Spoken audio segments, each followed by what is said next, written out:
February 23, 1944. 25,000 feet above Nazi Germany. Outside, minus 40 degrees Fahrenheit. Inside, the cockpit of a B-17 flying fortress named Yankee Doodle. Ice clung to the glass, hydraulics whined under pressure, and 23-year-old Lieutenant John C. Morgan from Ohio stared hard at his instruments. All around him, war. 300 bombers stretched horizon to horizon, a steel armada bound for the Messerschmitt aircraft factory at Regensburg. A 4-hour mission deep into the Reich.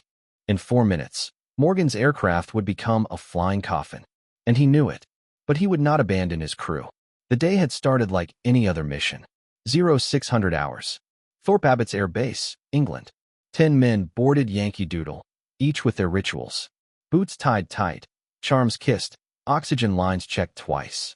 It was their 16th mission together. The crew, co-pilot, Lieutenant James Chun, California, calm under pressure. Navigator, LT. Robert Walsh, Massachusetts, meticulous, fast with a pencil. Bombardier, Staff Sergeant David Clean, New York, youngest of the group. Flight engineer, Tech Sergeant Frank Russo, Pennsylvania, a mechanic with nerves of steel. Radio operator, Staff Sergeant William Hayes, Texas, the voice link to the world. Ball turret gunner, Sergeant Michael O'Brien, Illinois, sardonic, always humming jazz. Waist gunners, SGTS, Thomas Rivera, Arizona, and Charles Anderson, Michigan, hawk-eyed veterans. Tail gunner, SGT. Henry Jackson, Georgia, dead serious, deadly accurate. B-17s earned their name, Flying Fortress, for Wright Cyclone engines. 13. 50 caliber machine guns. An 8,000-pound bomb load. Capable of withstanding hits that would down most aircraft, but only capable. Nothing was guaranteed. 0943 hours. They crossed into German airspace. Morgan scanned the skies obsessively. The weather was clear, bad news. Clear skies gave German radar a perfect fix. 0957. Bandits. 11 o'clock high.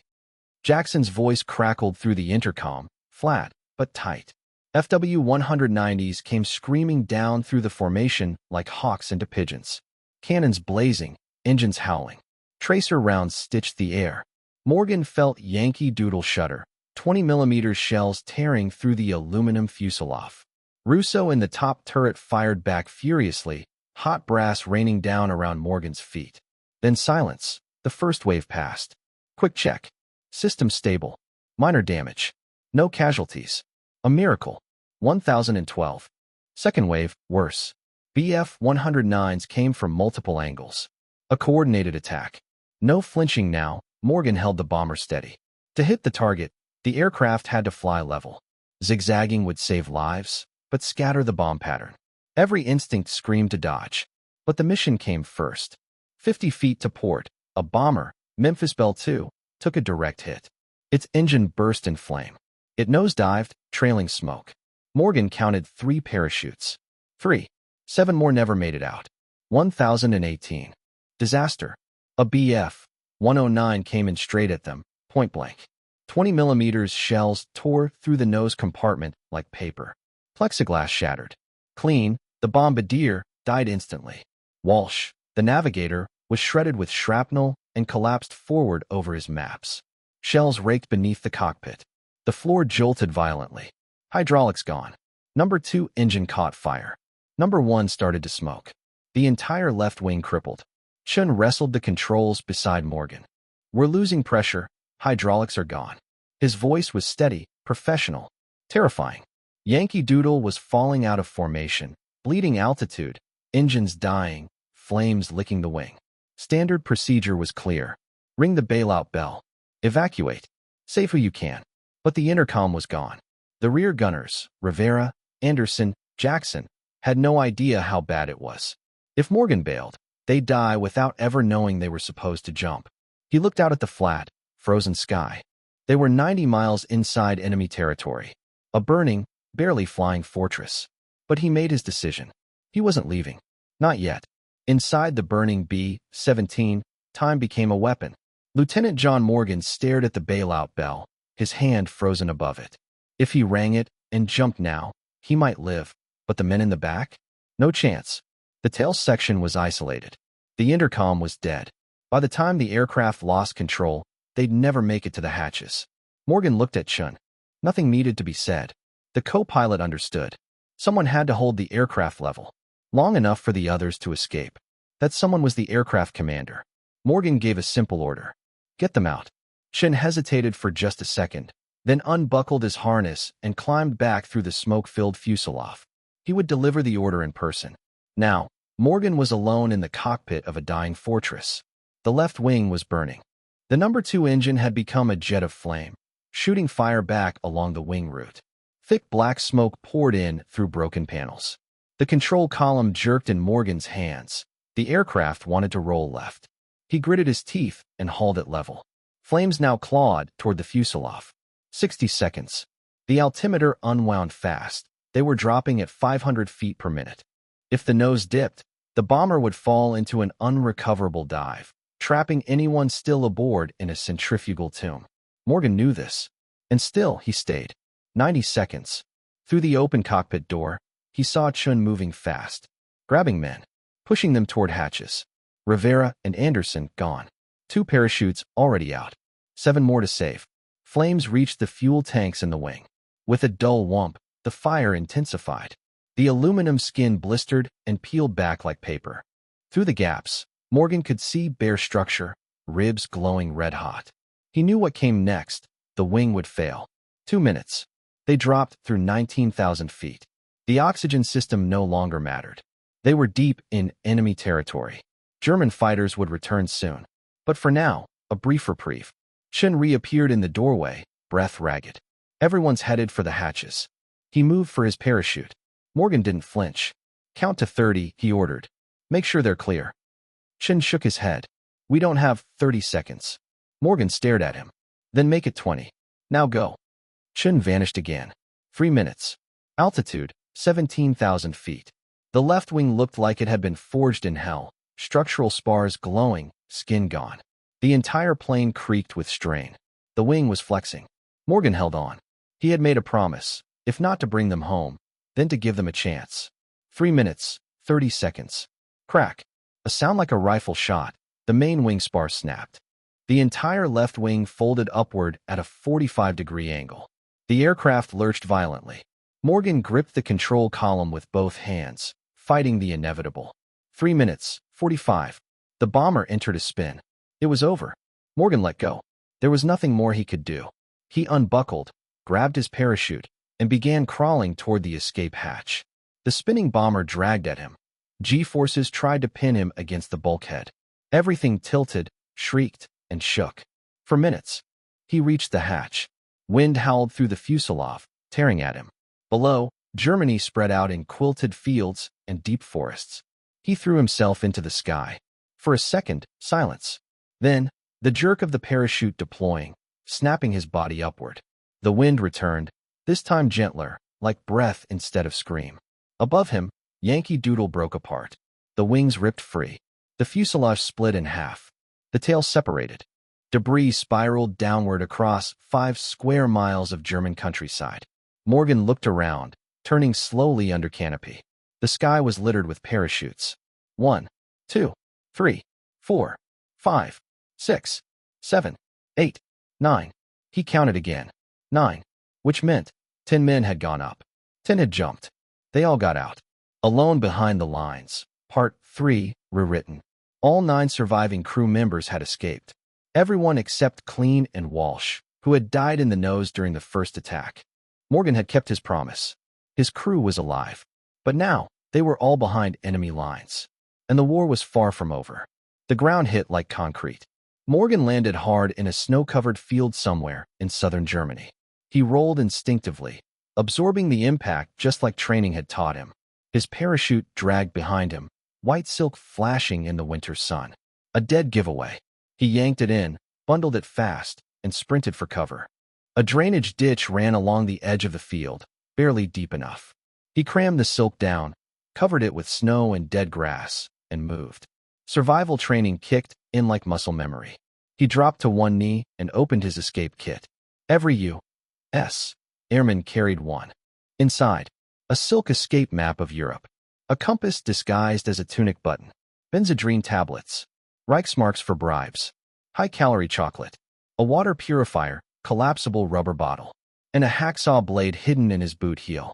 Morgan clicked the compass into place, squinting against the sun. He was about 15 miles northeast of Regensburg.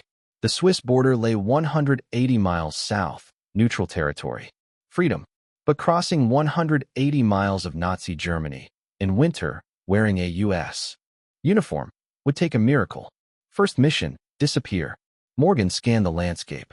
A half-mile to the south, a small forest beckoned, trees, shadows, cover. He moved fast but low.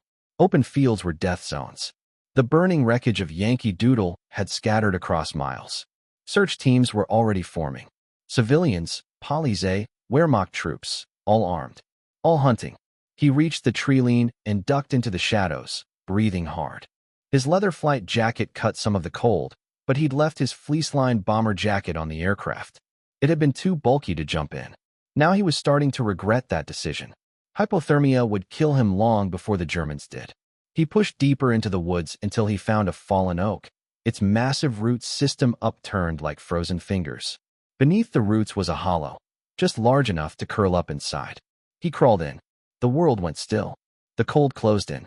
The snow muffled everything. He checked his watch. 10:47 hours. Sunset wouldn't come until nearly 17:30. 7 hours of hiding. 7 hours of silence. 7 hours to stay alive. One square of chocolate. Just one. He sucked it slowly, letting the sugar melt in his mouth. A small burst of energy, illusion or not. His body was still flooded with adrenaline. When that wore off, fatigue would hit like a freight train. To stay awake, he recited everything he'd learned. Distances. Terrain. River crossings. German phrases. Ich bin Amerikaner. I am American. Kriegsgefangener. I am a prisoner of war. Under the Geneva Convention, airmen were supposed to be treated as POWs. But Morgan knew better. Captured airmen weren't always brought in alive. 13:30 hours. Voices. German. Close. Morgan froze inside the hollow. Through a tangle of roots, he saw boots in the snow. 8 soldiers, Wehrmacht uniforms. Kar 98K rifles slung over shoulders. One carried an MP40. They were spread in a line, moving through the trees, methodically. A textbook search pattern. Their pace was relaxed. Confident. They were talking, not loudly, but clearly. Morgan's German wasn't perfect, but he caught one word like a gunshot. Belohnung. Reward. The Nazis were offering bounties for captured Allied airmen. That meant every farmer, every villager, every child in Bavaria was now a potential threat. One soldier stopped, 15 feet away, directly in front of the tree. He lit a cigarette. The match flared. Smoke curled into the cold. He stood there for an eternity, just a man having a smoke, unaware of the American officer crouched a few feet away, holding his breath like it was his last. Then the soldier turned and rejoined the others. The patrol faded into the trees. Morgan didn't move. Not for another hour. Not until he was sure. When he finally emerged from the hollow, every nerve in his body was on fire. That had been too close. Way too close. It was time to move. He needed distance. And he needed to find his crew. 9 parachutes. That's what Morgan had seen before he jumped. 9 flashes of white silk against the gray Bavarian sky. 9 chances that his crew had made it out alive. But where had they landed? At 25,000 feet, high-altitude winds could scatter jumpers across miles of countryside. Tracking them would be like chasing ghosts in the dark. Still, the thought of abandoning them twisted Morgan's gut. He was their pilot, their aircraft commander, and they were his responsibility. He made his decision. He'd give it one night, one chance to find his men. If he found no one by dawn, he'd head for Switzerland alone. It was the logical call. Every hour he stayed near the crash zone multiplied his chances of capture. But orders didn't apply out here. Out here, it was loyalty, not protocol, that mattered. Nightfall. The forest turned black as pitch. Morgan moved low and careful through the trees. Every 50 meters, he stopped, cupped his hands, and gave the old recognition signal. 3 short whistles. It was a gamble. German patrols might hear it just as easily as his crew. But without risk, there'd be no reunion. At 21:15, he heard it. 3 short whistles, northeast, faint but unmistakable. He froze. Gave the signal again. Another reply. Closer. Morgan crept toward the sound, his hand resting on the hilt of the boot knife tucked in his flight boot. Could be a trap. Could be an ambush. Then a voice, low but clear. "Morgan, is that you?" He nearly dropped to his knees. Chun, his co-pilot. Alive. The two men embraced quickly. Chun looked worn, but unhurt. "I saw Russo and Hayes land about a mile west," he said. "But I lost them. Have you seen anyone else?" "No. But we've got to keep moving," Morgan said. "There are patrols everywhere." They searched together, navigating by starlight, calling softly at intervals. At 22:45, they found Russo and Hayes holed up inside an old barn, cold, tired, but breathing. At 1:30, they came across O'Brien and Jackson, crouched near a frozen creek. 6 crewmen accounted for now, not counting Clean and Walsh, who had died in the initial attack. Still missing, Rivera and Anderson. Morgan gathered his men in the dark. "We're 90 miles inside enemy territory," he told them. "The Swiss border's south, about a week away if we move fast. We'll need clothes, food, and shelter. Staying together means more risk, but splitting up means no backup if something goes wrong. I'll give you the choice. Come with me, or go your own way. No judgment either way." No one spoke. No one hesitated. Every man chose to stay. Morgan nodded, feeling the full weight of command settle on him again. He'd saved them once in the air. Now he'd do it on the ground. They moved under moonlight, heading south. Every distant engine, every barking dog, every gust of wind brought them to a standstill. They crossed one snow-covered road and watched a German convoy thunder past. Trucks, half-tracks, motorcycles. The war hadn't paused just because they were running. It was everywhere. At dawn on February 24th, they found a half-collapsed hunting lodge buried in the woods.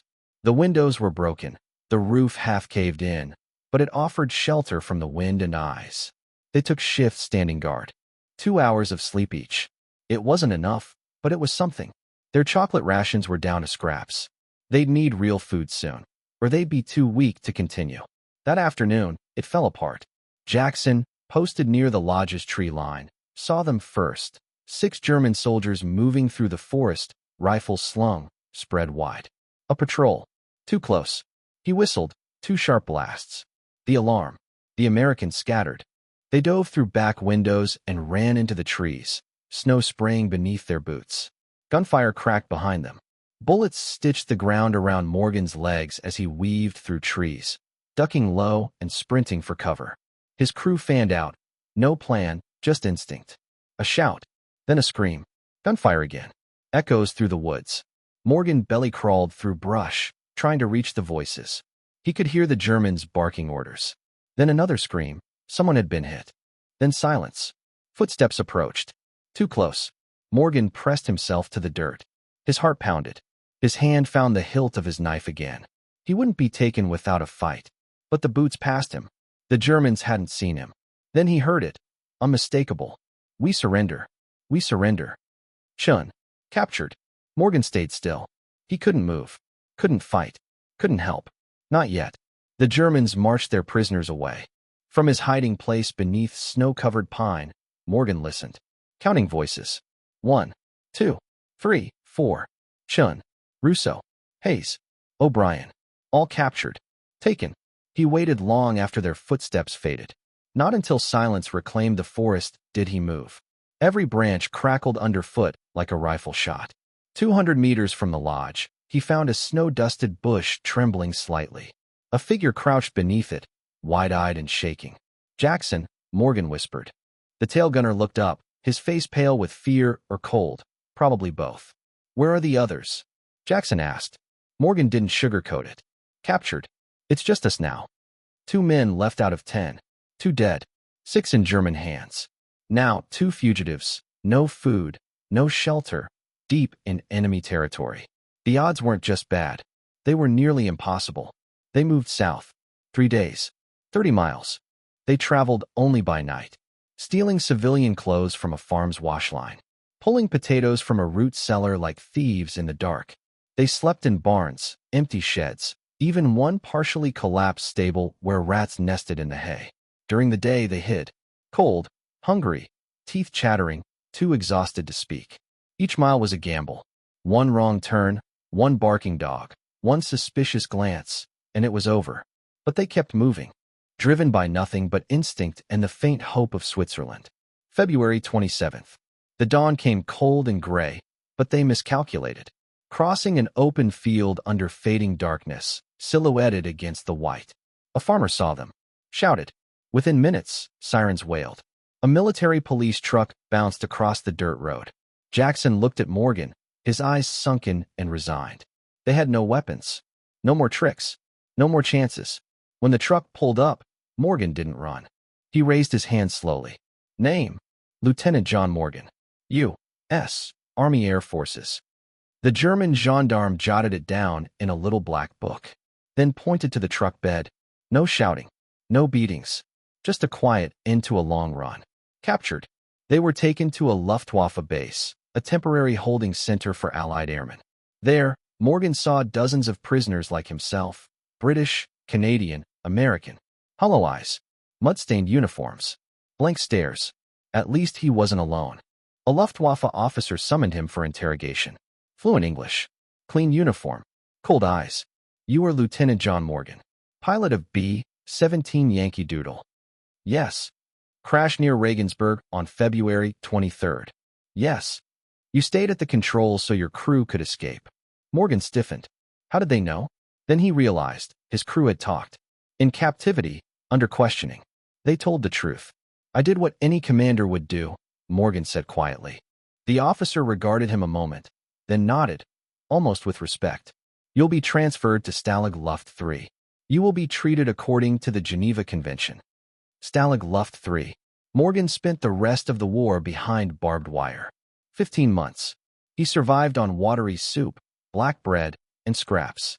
He survived the long march, the brutal winter evacuation ahead of the Soviet advance in January 1945. 90 miles on foot through snow and ice. Prisoners collapsed by the road. Some froze to death. Morgan kept walking. May 8, 1945, Victory in Europe Day. British troops liberated his group outside Moosburg. Morgan weighed just 115 pounds. He had lost 60 during captivity. Home.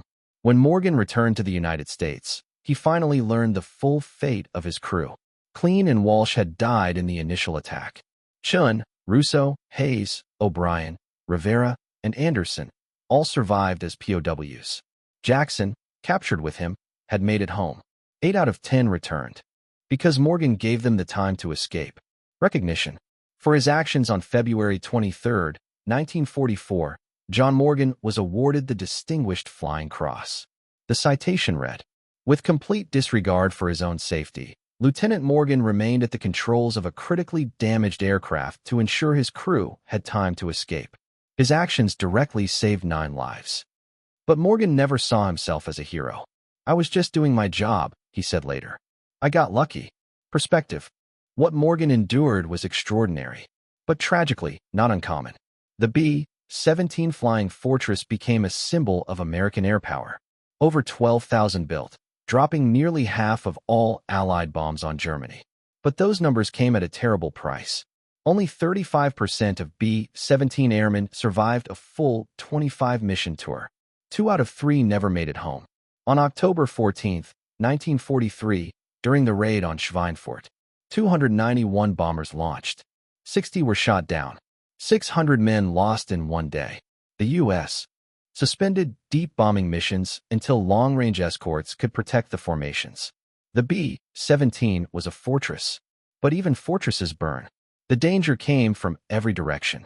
In the skies over Europe, death didn't always come from the enemy. Sometimes, the aircraft itself tried to kill you. German fighters tore through bomber formations in coordinated waves, their 20mm cannons hammering aluminum skins into scrap. Explosive shells didn't just punch holes, they dismembered crewmen, ignited fuel tanks, snapped control cables. But if the fighters didn't get you, the flak probably would. From the ground, German 88mm batteries threw up walls of shrapnel so thick they turned the sky black. One burst near the fuselage could tear through a cockpit, gut an engine, or decapitate a waist gunner in an instant. And then there was the cold. At 25,000 feet, the temperature dropped to minus 50 degrees Fahrenheit. The B-17's waist gunner positions had open windows. No glass. No heat. Men wore electrically heated flight suits, fleece jackets, and silk liners, and still got frostbite. Fingers turned white, then black. Some crewmen lost toes. Others lost hands. For many, the damage would last the rest of their lives. Breathing was another gamble. The air at altitude was so thin that any failure in the oxygen system meant slow, quiet death. Anoxia, oxygen starvation, crept up like a thief. You didn't gasp or choke. You got sleepy, then stupid. Then you passed out and never woke up. Half of all airmen experienced at least some level of oxygen deprivation during their combat tours. Every crew position carried its own odds of survival and its own hell. Bombardiers died at the highest rate. They rode in the nose, first to see the flak, first to die. Over 16% were killed in action. Navigators sat just behind them and fared only slightly better. The tail gunner, isolated in a bubble at the very rear of the aircraft, was almost as vulnerable, 17. 3% of them never made it home. When things went wrong, they were the last to know and the least able to escape. Pilots had the lowest fatality rates, just over 7%. But that number lied. It didn't count the planes that went down with everyone aboard. When the pilot died, the aircraft usually died with him. And those men were never logged as wounded. They simply vanished. The ball turret gunner position became infamous, and for good reason. Suspended in a glass bubble underneath the fuselage, the gunner had no easy exit.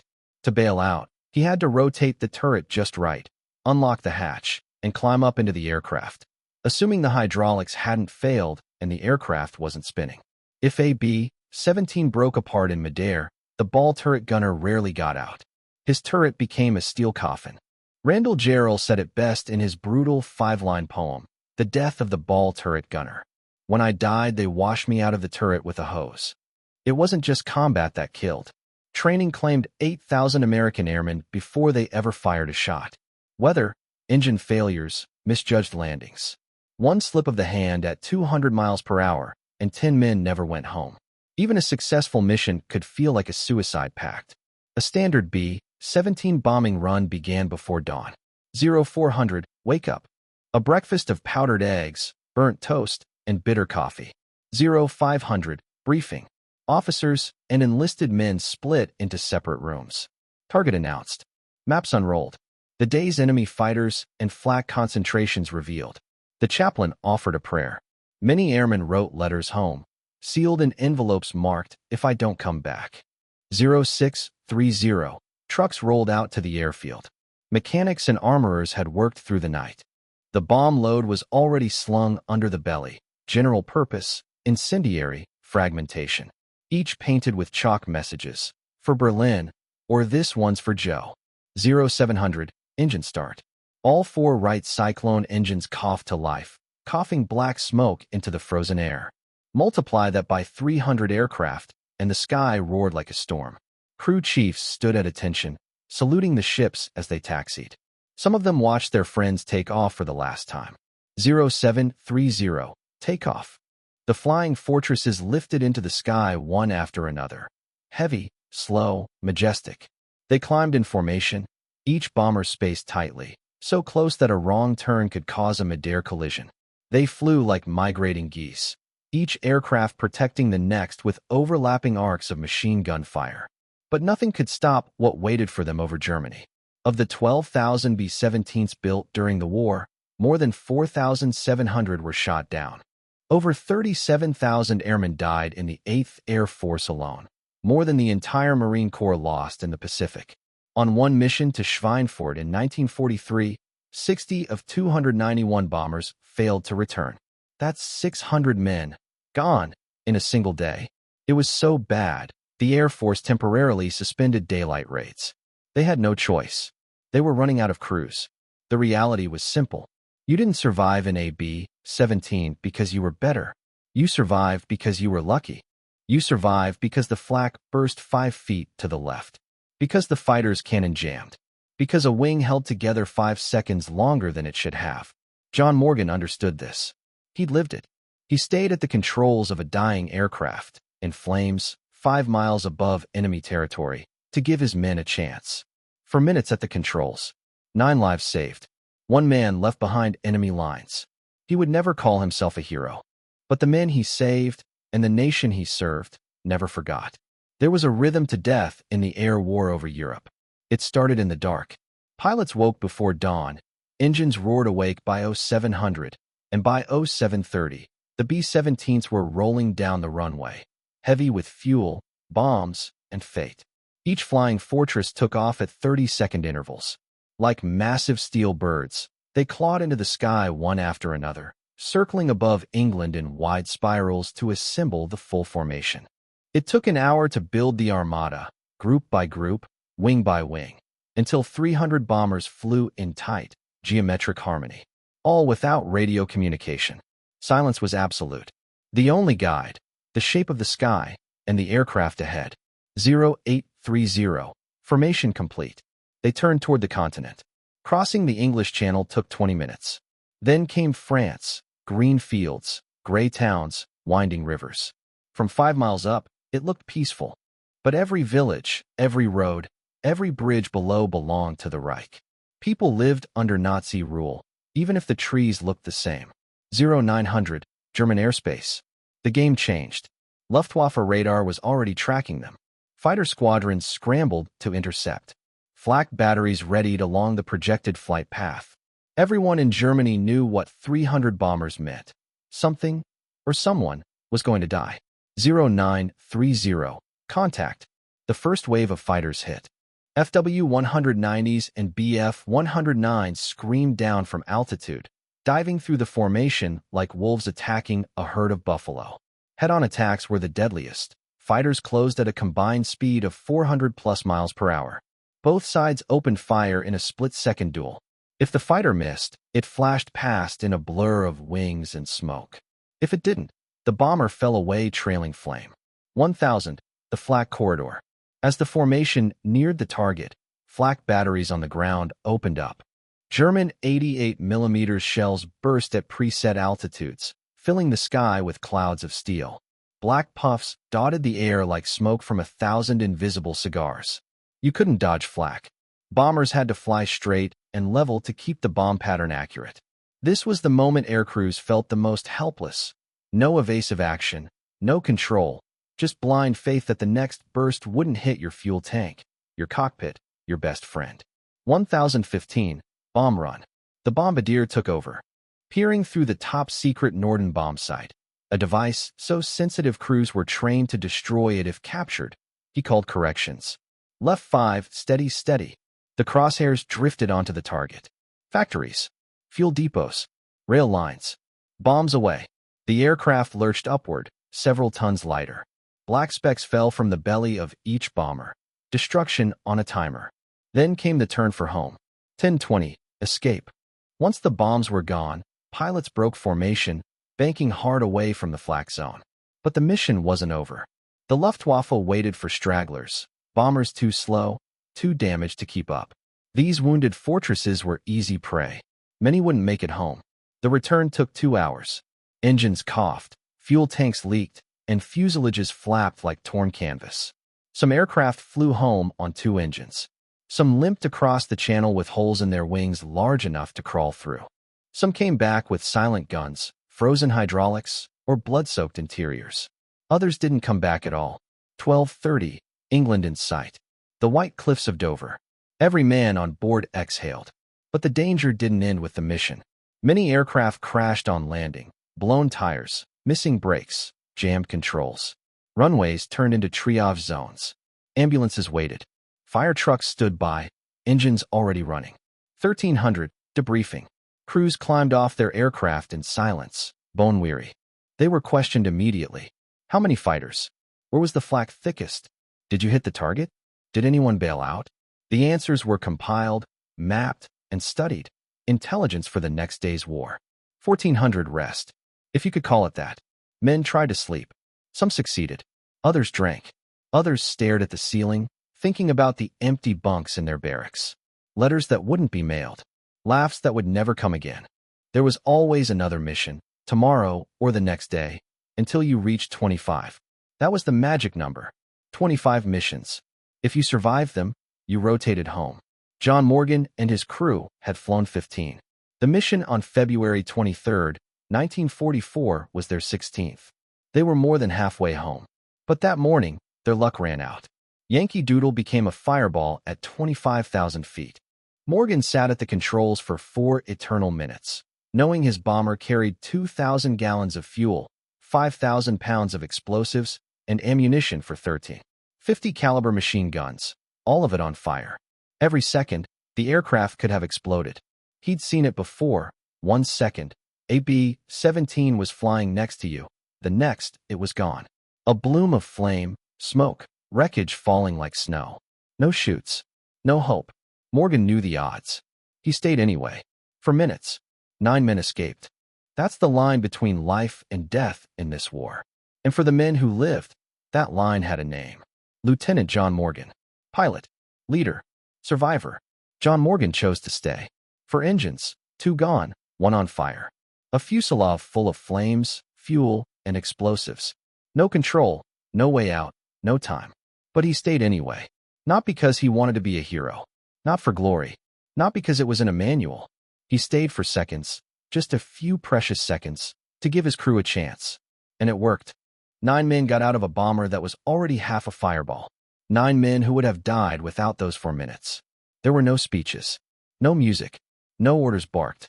Just a 23-year-old from Ohio making a decision that mattered more than most people make in a lifetime. And here's the truth. Morgan wasn't an outlier. All across the skies of Europe, men just like him made the same call. They kept flying crippled bombers back to England when bailout was the easy answer. They held their aircraft steady while their crew jumped. They bellied in on destroyed landing gear rather than risk one more life on a parachute. Because that's what B-17 crews were. 10 men. 1 machine. 1 heartbeat. You didn't survive without the guy next to you. Pilots needed navigators. Navigators needed gunners. Gunners needed engineers. Every man depended on every other man. And that created a bond stronger than blood. They weren't just crewmates. They were family. They ate together. Slept in adjacent bunks. Shared socks, smokes, and secrets. They wrote letters home when someone didn't come back. They knew each other's girlfriends, favorite songs, and deepest fears. So when Morgan stayed in that cockpit, he wasn't saving strangers. He was saving brothers. When the war ended, John Morgan came home. He was 115 pounds.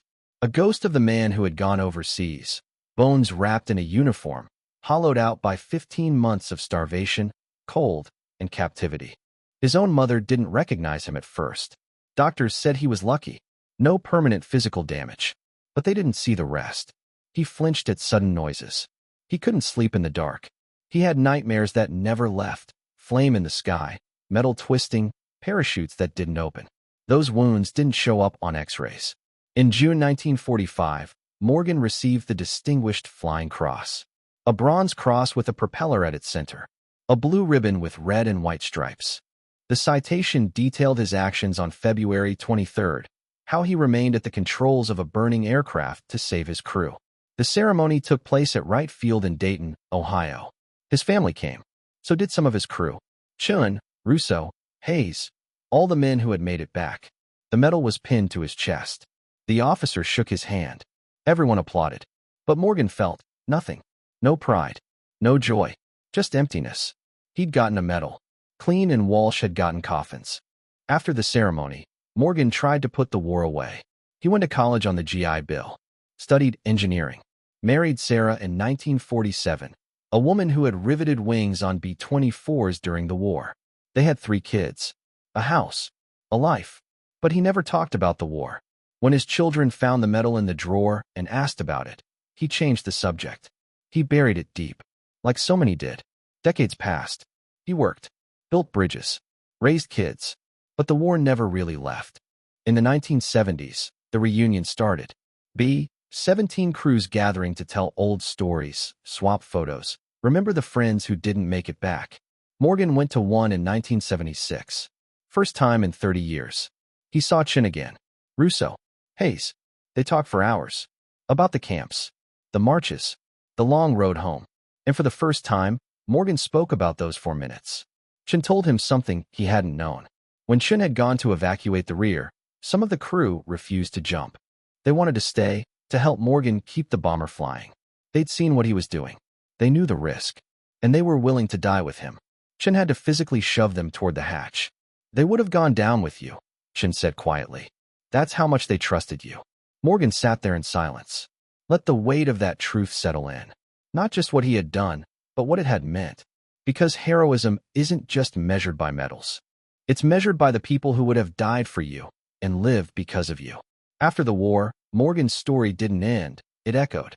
O'Brien, the ball turret gunner, named his first son John, after the man who gave him the rest of his life. Hayes became a commercial pilot. Every time he trained a new crew, he told them about his commander, about 4 minutes over Germany. Jackson, the tail gunner, wrote to Morgan's family during the months Morgan was listed as missing. He wanted them to know one thing: your son saved my life. In 1982, Morgan stood before a crowd again, this time at a military academy. He was 70. The war was nearly 4 decades behind him, but he understood something vital. If they didn't tell these stories now, they would be lost forever.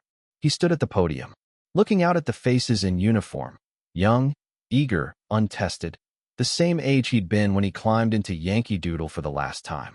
He told them the truth. No polish, no legend, just what happened. The cold, the flames, the impossible decision, the 4 minutes that defined his life. When he finished, a cadet raised his hand. Sir, weren't you scared? Morgan didn't hesitate. Terrified, he said. But fear wasn't the deciding factor. Responsibility was. Those men were my crew. My responsibility. I couldn't abandon that just to save myself. Another cadet stood. Would you make the same decision again? Morgan's answer came without pause. Yes, he said. Because that's what leadership means. Not speeches. Not medals. Not rank. Leadership is doing the hard thing when it needs to be done, regardless of personal cost. John Morgan died in 2003 at the age of 81. His obituary listed the usual: his Distinguished Flying Cross, his post-war career as an engineer, his marriage to Sarah, his children, his grandchildren. But those who came to his funeral remembered something more. Chen spoke at the service. He was 83. His hands shook. His voice did not.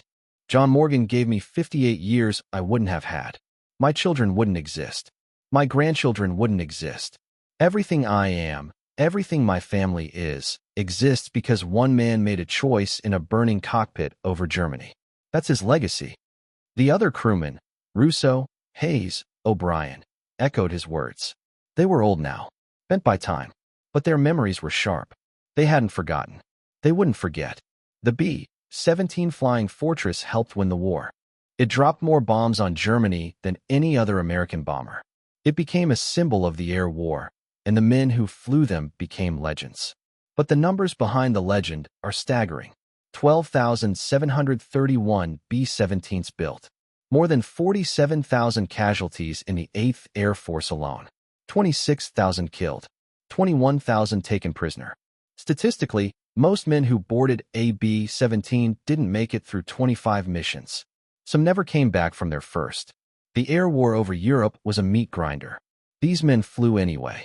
Why? Because of loyalty to each other. Because of duty to something greater. Because someone had to do it, and they refused to let someone else carry the burden alone. John Morgan had 4 minutes. 4 minutes in a burning cockpit to make a choice. A choice between saving himself or buying time for others. In those 4 minutes, he revealed who he was. Not just as a pilot, not just as a soldier, but as a human being. 4 minutes, 9 lives, and a legacy that still echoes through time. 9 men lived because of a single choice. A choice made in 4 minutes. A burning cockpit, a failing wing, a 23-year-old pilot holding on long enough to let the others go. Those 9 men went home. They married. They raised children. Those children had children of their own. And today, because John Morgan stayed in that aircraft, because he gave his crew the seconds they needed, hundreds of people are alive. That's not just heroism. That's legacy. That's immortality. When we tell stories like this, we aren't just recounting dates and missions. We are keeping people alive, not in body, but in memory. We're passing down lessons in courage, duty, and sacrifice. Lessons that still matter, maybe now more than ever. The B-17 Flying Fortress is gone now. The last of them live on in museums and flyovers, their engines still rumbling with history. The men who flew them, the boys who became men at 25,000 feet, are almost all gone too. John Morgan died in 2003. Chun, the co-pilot who fought alongside him, died in 2015. The last of them, Henry Jackson, the tail gunner who hid in the snow and lived to tell the tale, passed in 2019. He was 94 years old, but the story doesn't die with them. It lives in every retelling. Every photograph of a bomber crew standing in front of their flying fortress, smiling for the camera even though they knew some wouldn't come back. It lives in the silence between names read on Memorial Day. It lives in the breath you hold when you look up at a formation of warbirds flying overhead. So remember John Morgan. Remember that behind every rivet of every bomber was a human story, of fear, of courage, of sacrifice. Remember that real leadership isn't loud. It's quiet. It's a steady hand on a control column when everything's falling apart. It's a man whispering to his co-pilot, "Get them out. I'll hold her steady." And remember those 4 minutes. Because in those 4 minutes, one man taught us what it means to be a pilot, what it means to be a leader, and most of all, what it means to be human.